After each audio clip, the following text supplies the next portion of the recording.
Good evening, everybody. We are back. We are back. This is the platform where you can be guaranteed that fellas are going to keep it real with you.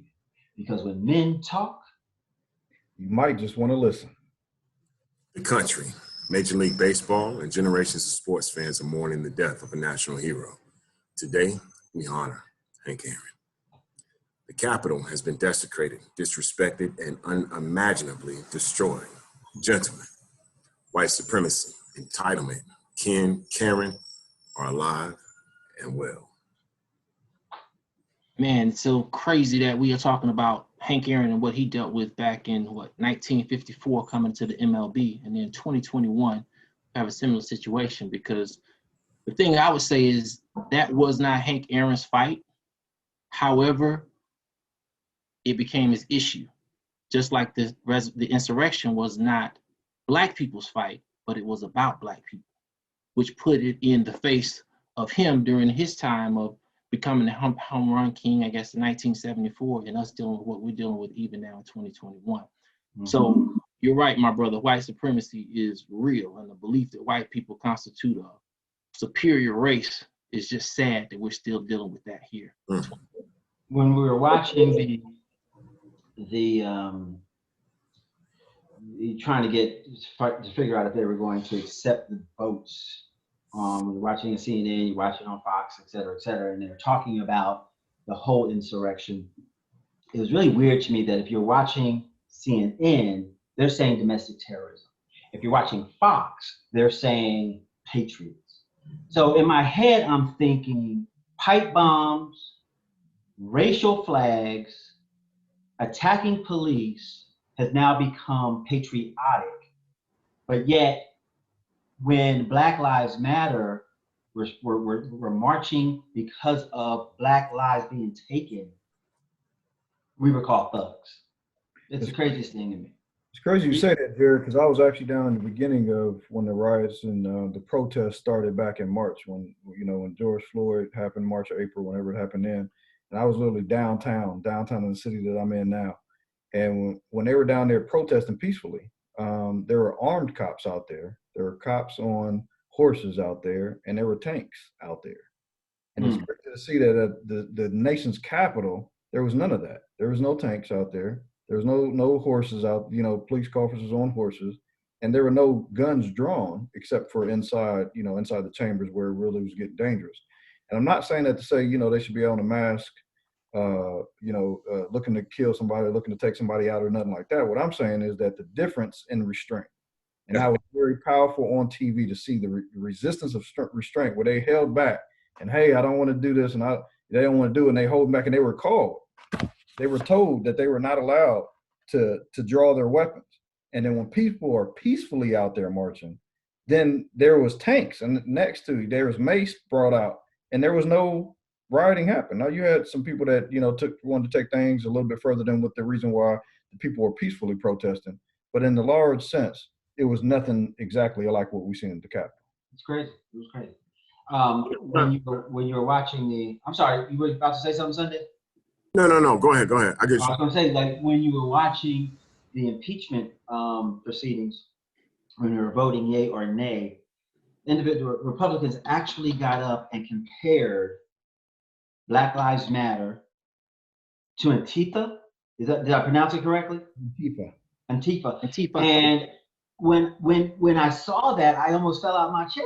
I was like, did that really take place? Were they actually doing that? And then the fact that they thought that was okay almost made my heart jump out my chest. It was crazy. Absolutely crazy. Well, I think a lot of people still think it is.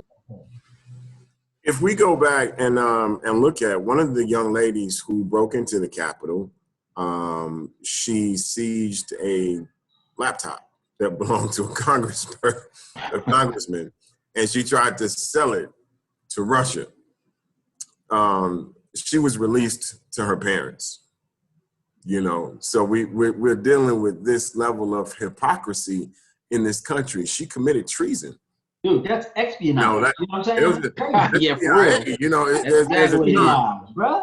That's secrets. You know what I'm saying?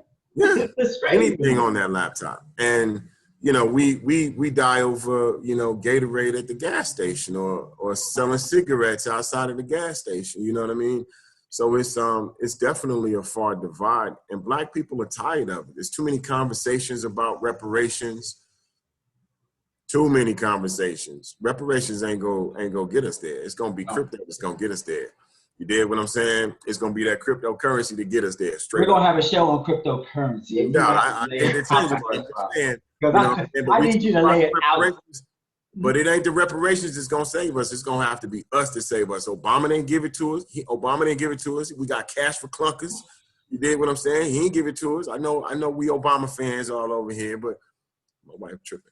But I'm not an Obama fan. I'm just saying we didn't get no reparations then. We're not gonna get it right now. We got a sister in the office right now. She done locked up more people than the Klan.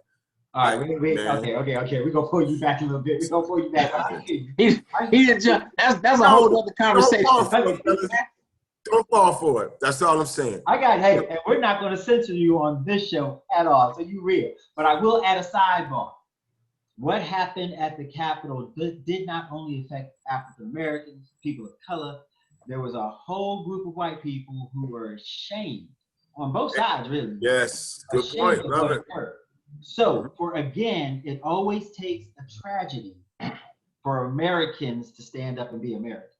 That's the thing that touched me out. 9/11, and now this. Now we're all unified. Well, not all, but you get my point.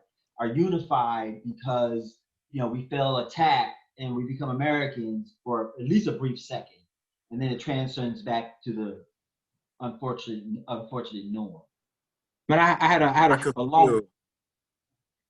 long conversation with I won't call her a friend, but we've established a relationship, white female that I've established a working relationship with on some different things, and she and I got into this conversation, and she just wanted me to be real with her as a Black man because it's been told to her, and she's heard for so long. When you think about white supremacy, you think more from an affluency standpoint. So she's thinking about people who have something and that have achieved certain things that feel like they're better than the next person. And I told her, I said, well, you got to understand a group of people who think it's perfectly within their rights to go in and overthrow the government because their guy did not win is a direct example of white supremacy. Mm-hmm. We take what we want. We've always taken what we want.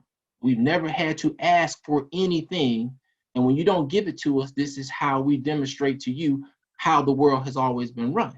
So for them, this was just an extension of what they've always done and a continuation of the things they've been doing, going from slavery to Jim Crow to segregation to now. It's like I heard one guy tell him, my boss, your boss told us to come down here for you. And so do you know what that sounds like to me? White privilege. White privilege. That is. If you never knew what white privilege was before this, you can understand what white privilege is now.